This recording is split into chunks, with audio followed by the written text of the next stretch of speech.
자기 열기가 아주 뜨거워서 너무 좋습니다. 관심이 있어서 여기까지 이렇게 오셨겠는데 뭔가 좀 배우셨거나 아니면 얻어가실 게 많았으면 좋겠는데 많이 얻어가셨나요? 새로운 걸 얻으러 오셨다면 아마 아무것도 안 가져가실 거고요.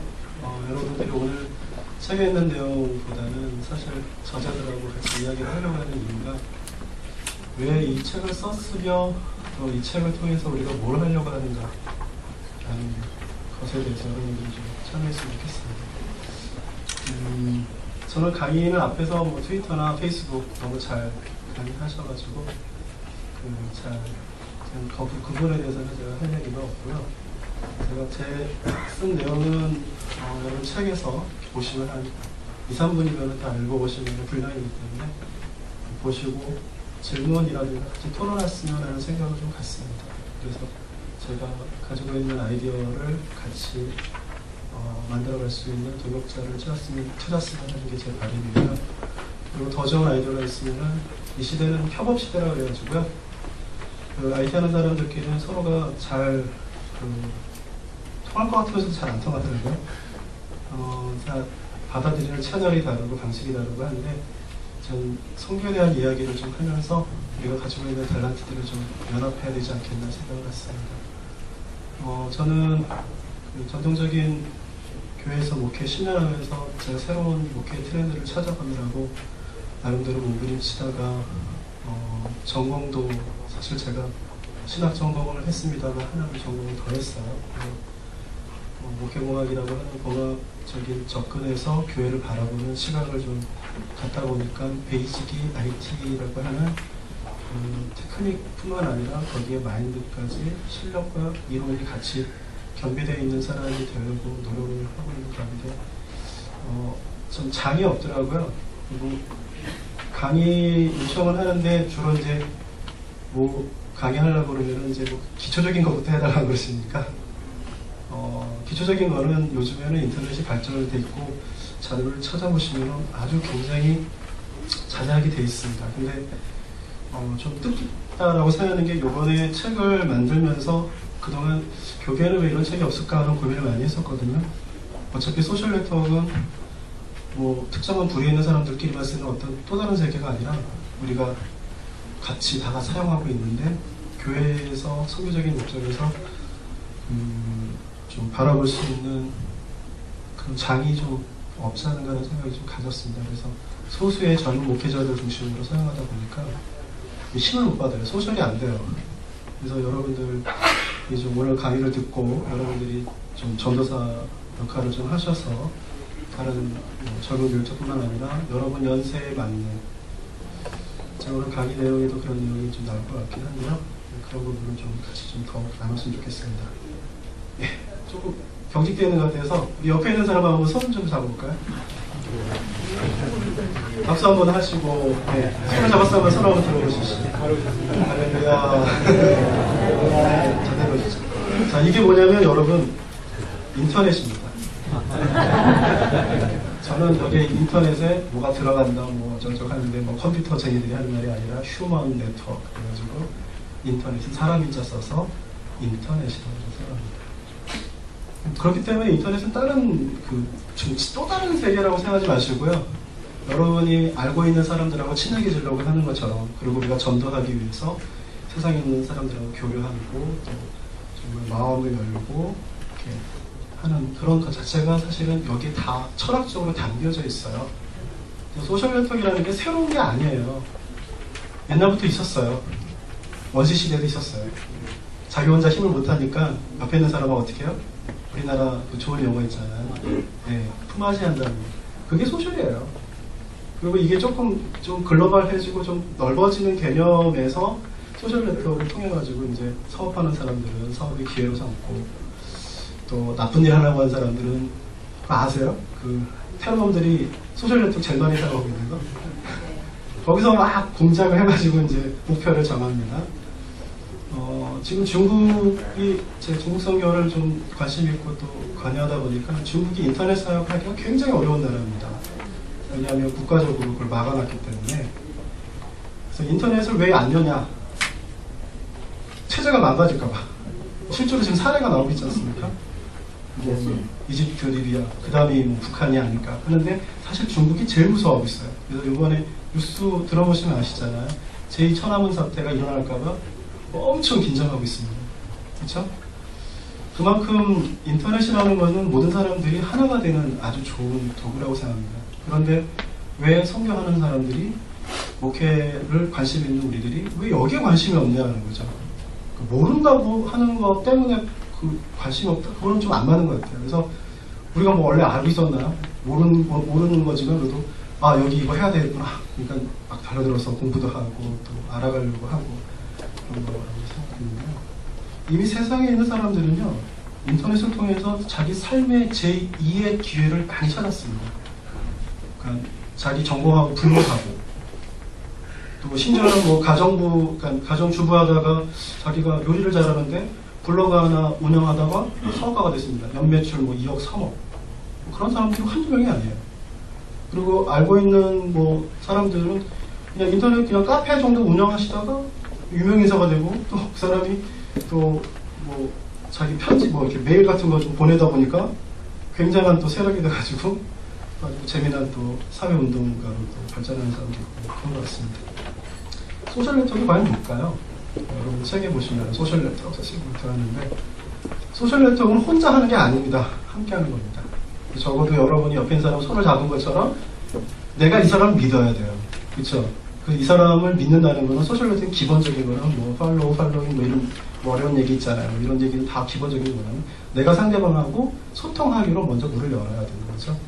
열면은 그 사람하고 나하고 어떤 관계가 되냐면 친구 관계가 됩니다.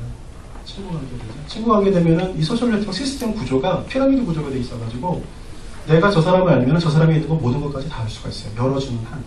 그러니까 친구의 친구 되기가 너무 쉬운 거예요. 아, 이게 전도하는데 끝내주는 거 아닌가요?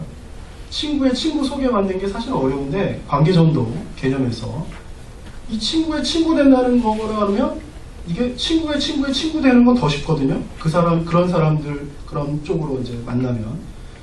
제가 뭐 앞에서 강의를 많이 잘하셨겠지만, 어떻게 하면 자기 팔로워 숫자를 늘릴까, 자기를 이제 친구를 많이 늘릴까 하는 그런 고민들을 많이 하지 마세요. 그건 숫자 노름이에요. 자기가 뭐 몇만 명하고 했다. 소통해서 몇만 명하고 그게 소통이 되겠어요? 거짓말하는 거죠.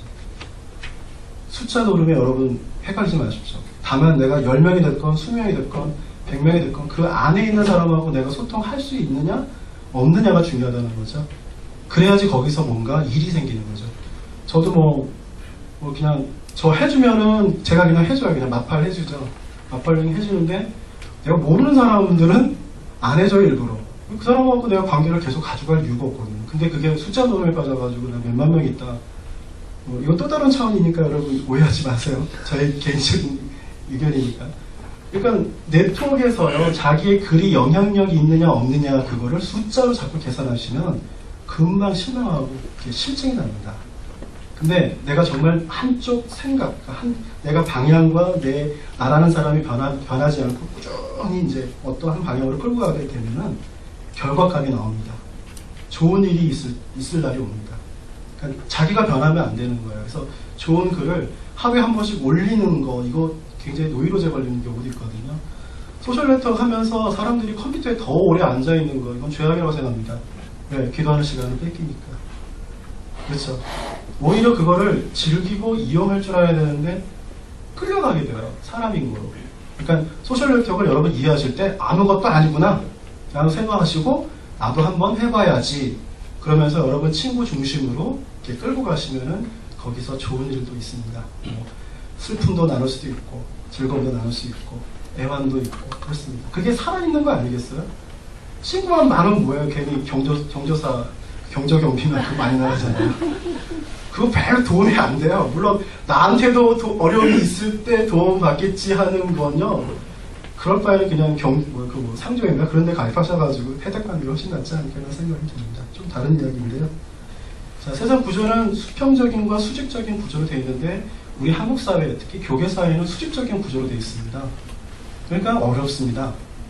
근데 소셜네트워크는 전적으로 수직 구조가 아니라 수평 구조입니다.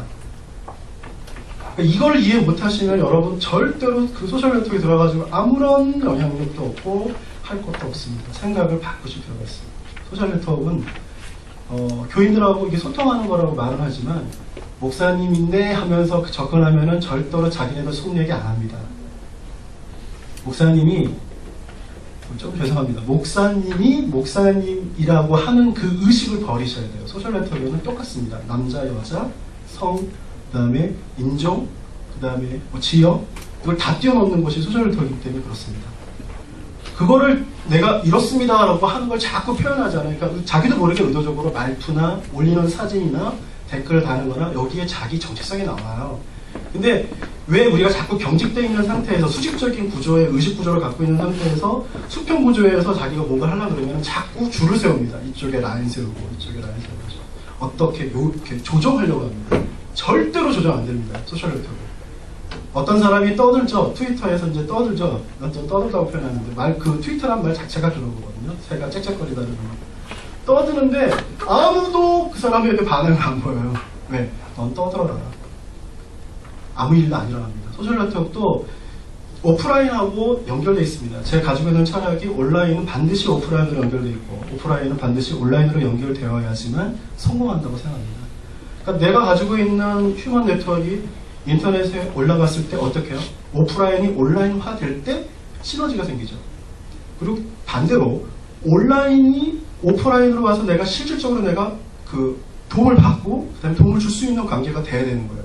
한 가지 예를 들게요. 목사님도 좀 카페 많이 하시는 목사님들은 제가 말하는 말을 충격적으로 듣지 마시고 여러분들이 이걸 받아들이신다면 당장 카페 폐쇄하세요. 카페는 소통이 안 됩니다. 소셜 네트워크가 아닙니다. 카페 운영은 다 그 포털 사이트 도와주는 거예요. 내 거가 아니에요. 그 안에 있는 거 아무리 자랑해도 여러분이 슬픈 일 있을 때 거기다가 글 올렸을 때 댓글 정도는 달릴지 모르겠지만 오프라인으로 연결되지 않습니다. 근데 소셜 네트워크는 오프라인으로 연결될 가능성이 아주 높아요. 재미난 예화가 일본에 있는 트위터, 소셜 네트워크 초창기입니다. 초창기는 한 몇 년 전인데요. 자기가 이제 스마트폰을 이제 얼리 어댑터라 가지고 핸드폰 사가지고 이제 열심히 썼어요. 일본 사람입니다. 화장실에 갔는데 그런 일이 있어. 볼일을 다 봤는데 휴지가 없는 거야. 그래가지고 자기 핸드폰을 꺼내가지고 자기 넋두리를 한 거예요. 난감하다 이거죠. 근데 5분이 지났나 10분이 지났나 누군가 똑똑거리고 휴지를 줬어요. 그게 소셜 네트워크의 힘이에요. 왜? 내가 아는 사람의 글이 계속 전달되어지는 거거든요. 전달되었을 때 그 근처에 있던 사람이 자기가 그 심정이라고 한다 그러면 어때요? 아, 가서 도와줘야지. 그래가지고 휴지 들고 가는 거예요. 그게 온라인과 오프라인이 연결되어지는 겁니다. 근데 카페나 우리가 블로그도 많이 하지만 파워 블로그들은 좀 다르죠. 자기가 글 쓴 거에 대한 그 댓글이 달립니다. 그리고 댓글만 달리는 게 아니라 어떻게 해요? 소셜 네트워크로 이게 연결되게끔 다 시스템이 되어 있거든요. 그랬을 때 뭐가 나오는 거죠. 사실 요번에 책도요. 제가 모르시는 분도 많아요. 온라인으로 이야기했어요. 페이스북으로 얘기하고 전화 통화 한 번 하고 책 쓴 게 이게 나온 거예요. 결과값이.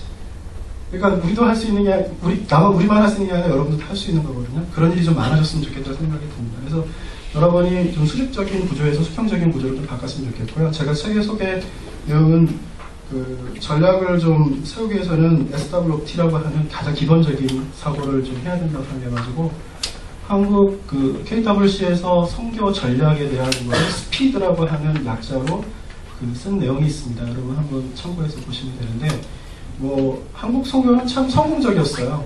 근데 지금 한계가 왔습니다. 한국형 선교 전략을 세워가면서 제가 보기에는 너무 한쪽으로 치우쳐지지 않나라는 생각이 들 정도로 연결이 안 돼 있어요. 선교지의 덜그랑 마치 특공대처럼 하나 그냥 보내면 일당백처럼 그 나라 민족을 다 책임지라고 그냥 던져주고 마는데 뒷감당도 안 되죠. 위기관리 능력도 안 되기 때문에 한국 선교 위기가 왔었죠. 몇 년 전에. 지금 그런 일들은 더 많아질 거라고 생각이 드는데 그 KWC에도 그거 고민하기 때문에 위기관리 센터인가 그거를 개설한 지가 작년에 개설해가지고 그걸 진행하는 목사님하고 통화했는데 대안이 없대요. 그래서 뭘 해야 될지. 저는 선교 전략이라는 게 좀 간단합니다. 그 선교 후원자 관리를 어떻게 우리가 잘 하면 되는데 지금 한국 선교는 선교사님이 선교자 관리를 직접 합니다. 그러면서 선교사 파송한 단체에서 그걸 가지고 간섭합니다. 그러다 보니까 선교적인 것들이 어떻게 되냐면 그 선교사님 중심으로 됩니다. 그러니까 그 선교사님 잡혀가거나 그 선교사님 뭐 추방당하거나 아니면 뭐 그 선교사님 뭐 어떻게 병들어가지고 돌아가시거나 그렇게 되면은 아니면 여러 가지 사정에 의해서 그 나라 나라도 막 바꾸더라고요. 바꾸면 어떻게 되죠? 그동안 해왔던 20년, 30년, 10년 동안 했던 일들이 다 그냥 한순간에 그냥 없어져 버려요. 증거도 없고요. 그 데이터도 없고 그냥 없어져 버려요. 그게 우리 한국교회 선교의 어떤 그 음영이라고 좀 생각이 드는데 후원자 관리만 하면은 선교사님들한테 굉장히 좀 와닿을 수 있을 것 같아가지고 제가 이런 이야기를 좀 했는데 저는 생각하기로 선교사 중심의 선교가 아니라 선교 프로젝트 중심의 선교를 해야 된다고 생각합니다. 선교 프로젝트. 이게 한국 선교가 좀 고쳐야 될 거라고 생각하는데 프로젝트는 남아요. 그리고 프로젝트는 팀별로도 할 수 있습니다. 선교사 중심으로 하면은 그냥 그 사람으로서만 돼야 돼요. 이게 수직적인 구조에서 나온 그 성격 전략이에요. 누구 다음에 시니어 다음에 누구 그 자기들 라인끼리는 잘 되지만 옆에 있는 선교사님들 똑같은 그 일을 같이 하죠. 그러니까 선교지에 막 이렇게 선교센터가 막 옆 동네 하나씩 있지. 막 이런 것처럼 막 겹치는 현상들이 나고 또 결국 선교사님들끼리도 알력이 생겨가지고 서로 싸우게 되고. 그러니까 이게 낭비죠. 국가적인 낭비가 아니라 기독교적인 낭비라고 되는 건데 이게 프로젝트 중심이 되면은 선교사님들끼리 협력할 수 있습니다. 팀 선교 뭐 얘기 많이 하고 우리 교계적인 입장, 목회적인 입장에서도 보면은 뭐 팀 사역, 팀 미니스트리 같은 경우는 굉장히 말은 많이 하는데 못 하시는 이유가 있어요. 아까도 말씀드린 대로 수직적인 의식 구조에서는 절대로 그러니까 1등은 있지만 2등은 없는 거거든요. 수직적인 구조는 순서까지. 수평적인 구조는 다 1등이에요. 소셜 네트워크가 다 그런 개념입니다. 그러니까 IT의 그 개념들 중에 거버넌스라고 하는 개념이 있는데 제가 그 책을 보면서 이거 굉장히 목회적인 차원에서는 굉장히 좋다. 거버넌스라는 말은 여러 가지 의미가 있는데 유엔에서 이런 걸 많이 사용합니다. 실제로. 그리고 IT 하는 사람들은 그거에 대해서 이해를 합니다.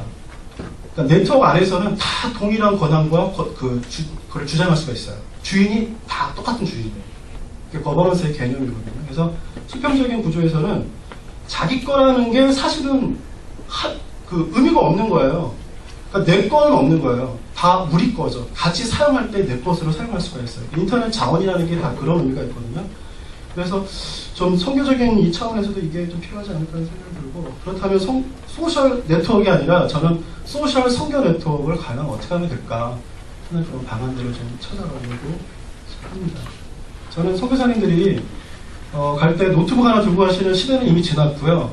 스마트폰 요즘 굉장히 좋습니다. 여러분 스마트폰 이게 뭐 자랑하려고 하는 게 아니라 이 스마트폰이 미니 컴퓨터 같은 성능으로 지금 나왔거든요. 이미 듀얼코어를 넘었고 메모리도 DDR1에서 DDR2로 넘어갔고요. 이제 또 어려운 말 방언한 거 아니에요 제가. 그러니까 컴퓨터 성능하고 똑같아졌다라고 이해하시면 돼요. 그런데 이 핸드폰이 네트워크하고 연결됐을 때 어떤 영향력을 발휘하게 되냐면요. 앞에서 우리 뭐 트위터 하는 그런 개념 뭐 그것만이 아니라 라이브로 자기가 살고 있는 동네를 녹화를 해가지고 바로 실시간으로 전송할 수 있어요. 이게 실시간으로 하는 거는 라이브 캐스팅이라고 하고요. 녹화한다는 하는 거를 보이드 캐스팅이라고 하는데 우리는 흔히 그냥 녹화해가지고 그냥 파일을 만들어가지고 편집해서 보내는 일인데 라이브 캐스팅이 가능한 게 스마트폰입니다. 그러니까 노트북 필요 없어요. 그러니까 이 자체에 다 기능이 들어있습니다. 카메라 렌즈에 달렸고 그런 솔루션이 다 무료입니다. 그 중에 하나가 유스트림 TV라고 하는 그런 사이트가 있고요. 국제적인 이게 소셜 네트워크 가장 밀접하게 이렇게 기능을 발휘하고 있는 것 중에 하나고요. 그다음에 최근에는 QIK라고 하는 닷컴이라고 하는 그 사이트에서도 그걸 제공을 하고 있고요. 그다음에 소셜 네트워크에 그런 솔루션을 응용해가지고 만들어 놓은 사이트가 엄청 많습니다. 무슨 말이냐면은 선교사님들의 삶을 나누면 된다고 생각합니다. 저는 목회적인 차원에서도요. 목사님이 어디 가셔가지고 뭐 재미난 이야기, 뭐 재미난 뭐 음식 사진 찍어서 올리는 건 참 좋은데 너무 식상하죠. 마치 제 편견인지 모르겠는데 마치 목사님만 대접받는 것 같고 또 큰 교회 목사님들은 또 음식이 모양이 또 틀리더만 수준이 조그만 교회 목사님하고는 그러니까 그런 사진 찍어서 올리지 말고 조금은 스토리텔링적인 그런 그 마인드로 좀 했으면 좋겠다는 생각이 들어요. 뭐 각자 삶이 신방 가가지고 얘기 들어보면 참 드라마틱한 게 너무 많잖아요. 그거를 목회자라면 적어도 목회적인 그 숙성된 그걸 바꿔서 짧은 댓글, 뭐 140자의 댓글을 달더라도 거기에 좀 녹여줘가지고 할 수 있지 않겠나 생각이 들거든요. 사진도 그냥 어디 다른 그 풍경 사진만 열심히 찍지 마시고 좀 의미 있는 사진 있잖아요. 가다 보니까 정말 이렇게 마음에 영감이 탁 오는 그런 사진들이 좀 있을 것 같아요. 그걸 찍으셔가지고 올리시거나 아니면 그냥 재미삼아로도 그 인터뷰하듯이 마치 방송하듯이 이렇게 짧은 1분짜리라도 그 아이하고도 사실은 소통할 수가 있거든요. 그래서 찍어가지고 저장해서 보내면 이 선교사님이 자기 삶을 좀 나누면 후원자 입장에서는 굉장히 마음이 좀 편할 것 같아요. 아, 우리 선교사님이 무슨 일을 지금 하고 있지? 아, 이쯤에는 어떤 사람 만났을 거야. 이게 추측이 아니라 실제로 소셜네트워크에서 그걸 보여지게 한다는 거죠. 물론 이제 접근 제한 지역에 있는 선교사님들은 조금 방식을 바꿔야 되겠지만, 그리고 기존에 있는 선교적인 그런 전략적인 차원에서는 보안의 문제도 있지만, 그건 또 선교사님들이 지혜롭게 삶을 나누는 거는 사실 그게 뭐 걸리는 건 아니잖아요. 뭐 목회자 그에게도 그 중에 하나가 이제 후원자와의 관리인데, 후원자는 그렇게 소셜네트워크로 관리한다고 한다면 선교사님들이 직접 그러면 후원을 좀 받을 수 있는 방식이 필요하죠. 우리나라 상황에서는 사실 이게 굉장히 제한적인데, 뭐냐면 지불 방식이 바뀌었어요. 그러니까 소셜네트워크하고 생기면서 새로운 시장이 열린 게 소셜 커머스라고 하는 시장이 열렸거든요. 그러니까 공동구매하는 게 옛날에는 홈페이지에 공지하고 그 카페 운영 커뮤니티에 있는 사람들이 그 같이 삽시다 해가지고 뭐 20명, 100명 모으면 가격이 내려가는 구조인데, 이게 사실은 커뮤니티를 운영하는 사람 입장에서는 맨날 그 짓을 해야 돼요. 근데 우리가 그렇게 할 수는 없잖아요. 그러니까 그 소셜 네트워크가 오히려 그런 면에서 굉장히 편리해졌습니다.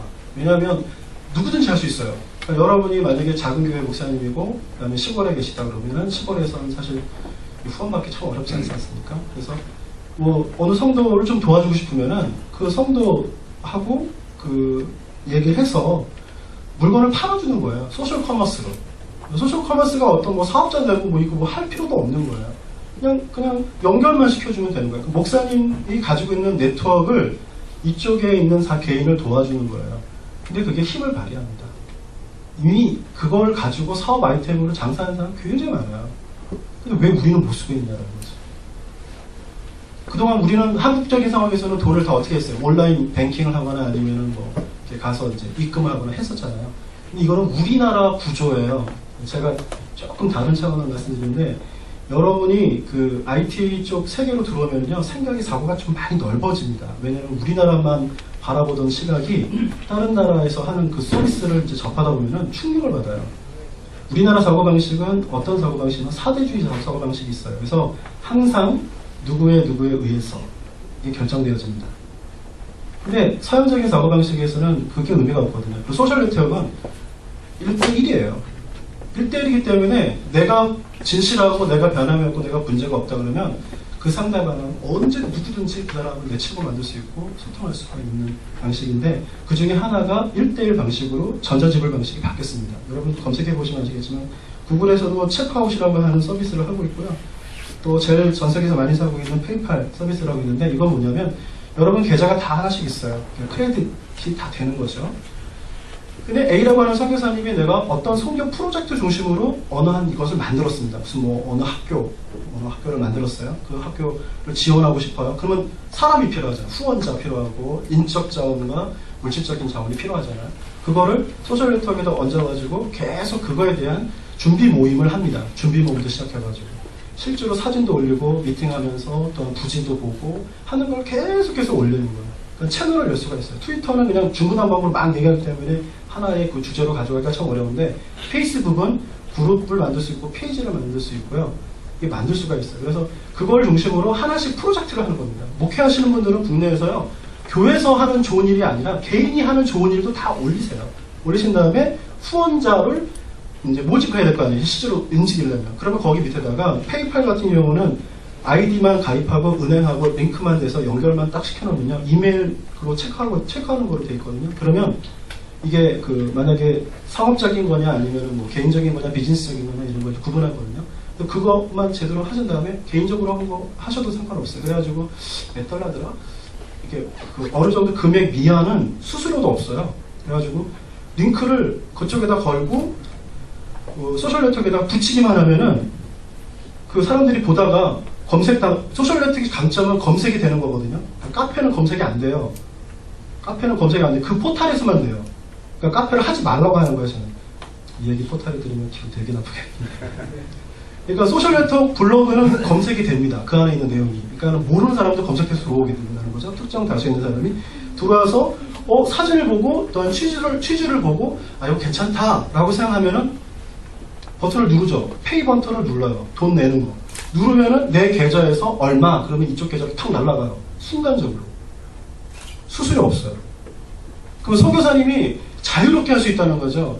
선교 후원금 모자라면 또 일시적으로 들어와가지고 또 돌아다니면서 그냥 열심히 설명하고 또 그럴 필요가 없는 거예요, 사실은. 소셜 네트워크가 그만큼의 힘을 발휘할 수가 있다고 저는 확신하거든요. 그러니까 어느 선교사님도 그걸 못 하시더라고요. 좀 알려서 좀 했으면 좋겠어요. 그래서 소셜 네트워크에 그 링크 거는 거는 너무 쉽고요. 그 다음에 버튼 만드는 거는 계정만 열어주면은 이메일 계정만 가지고도 내가 후원자를 관리할 수 있습니다. 투명하게. 그러니까 돈 낸 사람에게 아예 보여줄 수 있어요. 레포트로 딱 보여줄 수 있어요. 그러면은 선교사님이 어떤 프로젝트를 하고 계신지도 분명해지고 내가 후원한 금액이 어떻게 쓰여진 것까지 자세하게 나올 수 있어요. 그러면 선교를 우리는 해야 된다고 생각하잖아요. 그러니까 오프라인 선교도 이런 방식으로 하고 온라인 선교도 우리가 새로운 어떤 접근을 해가지고 얼마든지 할 수 있다고 저는 생각하는데 창의적 선교 전략을 우리는 무궁무진하게 만들 수 있다고 저는 생각해요. 그게 이 시대에 우리가 생각하고 있는 그 어떤 수직적인 구조에서는 절대로 나올 수 없는 10년 준비해야 그냥 한번 나올까 말까 아니면 몇백 명 정도 후원자를 모집해야지 될까 말까 하는 일을 일시에 그냥 한 번에 도 할 수 있어요. 뜻만 좋고 거기에 대한 그 뜻을 같이 하는 사람만 있으면 얼마든지 할 수 있는 게 지금 소셜 네트워크의 힘이고 선교적인 전략 중에 하나라고 생각합니다. 네, 오늘 여기까지는 제 강의 내용을 요약해서 설명을 드렸고요. 어떤 거든지 좋습니다. 궁금하시거나 아니면 앞에 강의하시는 중에 말씀하시는 것 중에 조금 더 구체적으로 알고 싶은 거 있으면 제 강의 끝나는 시간까지 제가 코멘트를 달아드릴게요. 질문 없으세요? 그럼 바로 끝납니다. 후원금 그 계좌 바로 선교사한테 후원하는 거. 네. 그거 구체적으로 좀 한번 어떻게 해요? 그거요? 그 페이팔 계정은 무료로 가입하시면 됩니다. 페이팔.com이라고 하는 데 가시면요. 무료로 가입을 하시고 그 다음에 크레디트 카드 있죠. 은행하고 거래하는 그 카드 하나를 지정하셔가지고 그 입력을 하면 카드 번호하고 입력하면은 그게 진짜 있는 건지 없는지 그쪽 은행에다가 보냅니다. 그러면 그걸 확인하고 인증 처리가 끝난다면은 내 계정이 하나 돈을 받을 수도 있고 보낼 수도 있는 계정이 생깁니다.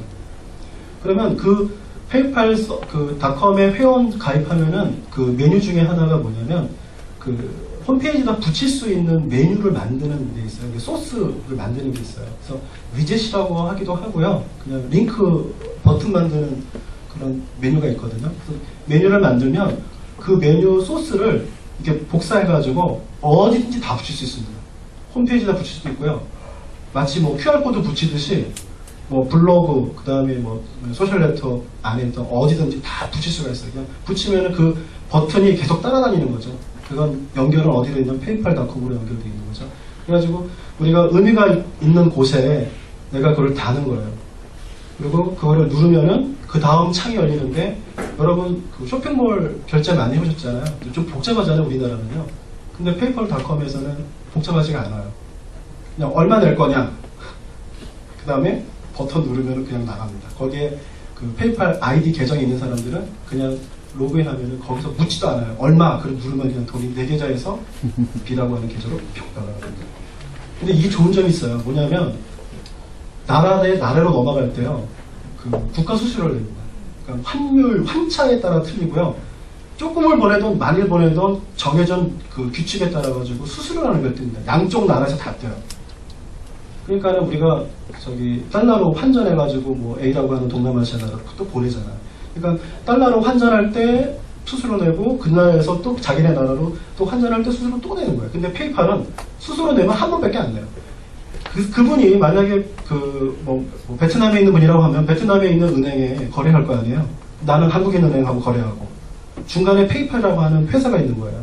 그럼 나는 여기다가 계정을 이렇게 해서 이렇게 보낸 거예요. 그러면은 이 페이팔은 그걸 왜 있어야 되냐면 내가 다이렉트로 보내면은 은행 대 은행끼리의 수수료를 양쪽으로 띄니까 그게 문제가 있는 건데 페이팔은 그거를 돈이 중간에 또 어떻게 날아갈지도 모르니까 페이팔은 그거를 인정해 주는 겁니다. 만약에 돈이 제대로 입금이 안 되면 다시 이게 백으로 다시 들어와요. 문제가 있고 계좌에 문제가 있으면 그리고 거기에 대한 근거가 이렇게 리스트가 나와야 되는데 은행이 다르면 양쪽에 이렇게 보낸 자료에 대해서 자세하게 요구를 못 해요. 정기적으로. 그리고 이메일 서비스로도 안 돼요, 이게. 근데 페이팔은 아예 시스템 자체가 그렇게 돼 있어요. 그리고 수수료를 띄는 것 자체가 굉장히 금액이 작아요. 그러니까는 그걸 쓰는 게 훨씬 낫죠. 그리고 이미 우리나라에서는 많이 안 쓰지만 이베이라고 하는 큰 대형 옥션이 있습니다. 거기서는 그거를 주로 씁니다. 페이팔. 페이팔.com이 사실은 자회사예요. 이베이가. 자기네 쓰려고 하기 위해서 만든 거. 그걸 선교적인 목적으로 하는 건데, 여러분, 혹시 외국 선교단체, 우리나라 한인들이 하는 선교단체 홈페이지 중에 페이팔 시스템을 쓰고 있는 그 홈페이지가 간혹가다 보입니다. 근데 저는 이거를 좀 적극적으로 사용했으면 좋겠다는 생각이 드는 거죠. 회사가 회사가 잘 되는 거 원하는 건 아닌데, 누구든지 쓸 수 있는데 왜 못 쓰냐 이거죠. 전에는 한도. 한도요. 왜냐면 이게 외환관리법에 걸려 있거든요. 사실 우리나라에서 외국으로 돈 많이 보내는 거에 대해서. 그래서 제가 알기로는 한 해에 5만 불 이상 개인이 보낼 수가 없는 걸로 되어 있는데, 단체를 하나 만드시면, 비영리 단체, 법인은 특정한 목적으로 이거를 보내는 거에 대해서 개인이 많이 보낼 수는 없거든요. 그래서 처음에는 개인이 하다가 이건 또 다른 아이디어인데요. 만약에 여러분들 중에 그런 법인관계 비영리 단체 운영을 해보신 분이 있으면 그걸 주관하는 또 하나의 단체를 만들 수도 있지 않겠나 생각이 들어요. 그러면 거기에 최소 0.1%, 0.001%만 수수료처럼, 왜냐면 그걸 또 준비해야 되니까. 그러면은 그걸 또 우리가 이용하고, 뭐 만들지 않으시면 교단이 좀 그런 일을 좀 해주시면은, 지금 제가 알고 있는 선교단체 몇 군데도요, 하루에 환율차가 이게 몇백만 원이 아니라 몇천만 원이 하루에도 왔다 갔다 합니다. 그러니까 이 환율 자금 관리하는 이 간사가 마음이 졸여가지고 간이 콩알만에 닿다 화났다고 한다는 거예요. 외환위기 때 굉장히 시험 많이 받았다는 거예요. 근데 그건 그럴 필요가 없어요. 네, 또 다른 질문. 네, 말씀하세요. 네, 개인이 여러 개의 크레딧 가질 수 있습니다. 네, 가질 수 있어요.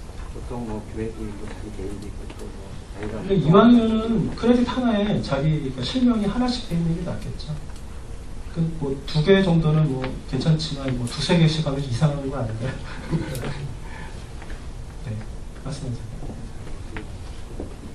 현재 이 소셜 네트워크가 선교나 또 전도에 사용되고 있는 실황 같은 거, 이 사례를 좀 알아보려면 어떻게?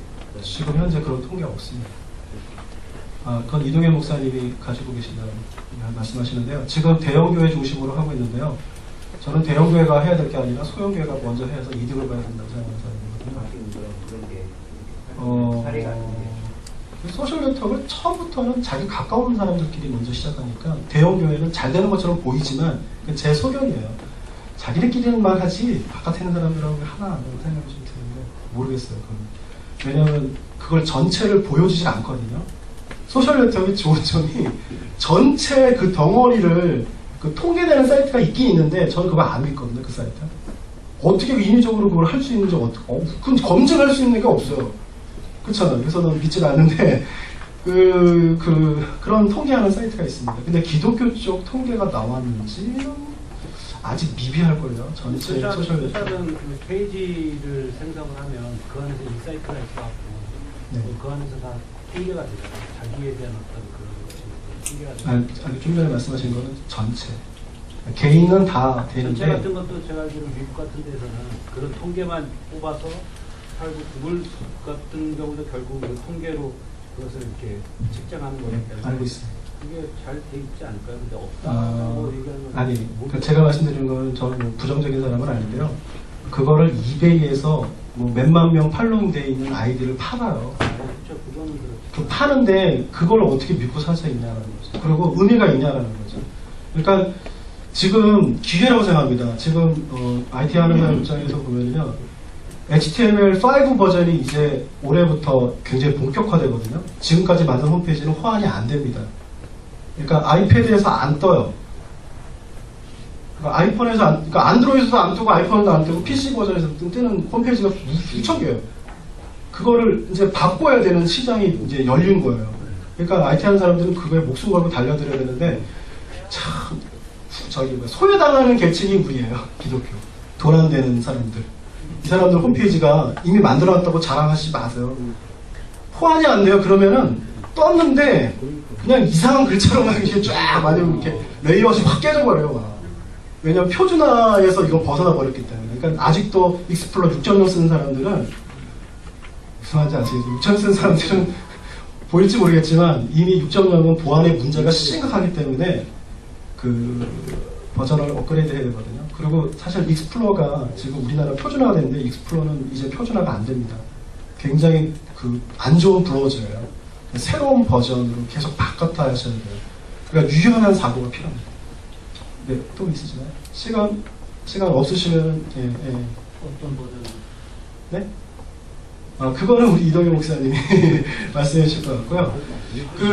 하여튼 어렵다고 생각하지 마시고요. 지금부터 뭐, 그렇다고 스마트폰 꼭 사야 되는 것처럼 우리가 얘기하는데, 그거 안 해요. 없어도 돼요. 없어도 되고요. 인터넷에 그, PC라는 게 제일 좋아요. 페이스북, 트위터는요. 인터페이스가 제일 좋아요. 시원하고. 그러니까, 계정 없으신 분들은 계정 만드시고요. 여러분 명함에 페이스북 아이디하고 트위터 아이디를 먼저 거다 두세요. 여러분 컴퓨터 잘해 보이는 척 할 수 있습니다. 네. 들어가지고 놀라겠지만 뭐 한 명, 두 명 뭐 팔로운 게 있긴 하겠지만 그래도 아이디 명함에다 두세요. 그리고 주보에도 교회 거를 만들어 두세요. 그러면 아마도가 아니라 확실히 여러분 주변에 있는 다른 목회자들보다 훨씬 앞서갈 수 있을 것 같습니다. 혹시 더 질문이 개인적인 게 있으면 이동현 목사님 통해서 질문을 해주시고요. 그 다음에 제 이메일 주소 나와 있으니까 보시고 말씀하시면 될 것 같습니다. 이런 자리 만들어 주시고 또 조금 부족한 글이지만 같이 또 나눌 수 있어서 너무 감사했습니다. 감사합니다.